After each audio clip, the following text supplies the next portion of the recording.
Hey guys, in today's video, I'll be showing you how to fade out to a black screen in CapCut PC. Let's get started. First, open CapCut PC and load your project. Select the clip where you want to add the fade effect. Since I already have it in my timeline, you just have to select it. And then um, next, you have to click on the effects or um, the animation page.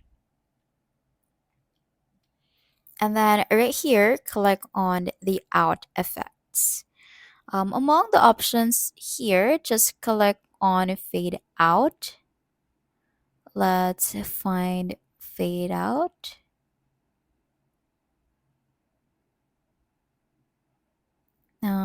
It is surely not a pro effect, so just look for any basic effects right here. What you're going to do is to click on this fade out effect, and as you can see, uh, it has been applied to our video.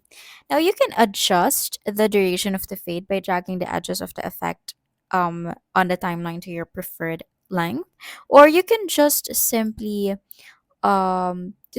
drag the duration line right here. For example, I'm going to set it to 3.7, and as you can see, it is longer. It takes so much longer to actually fade out. And then to add a black screen, create a new black video clip by selecting media.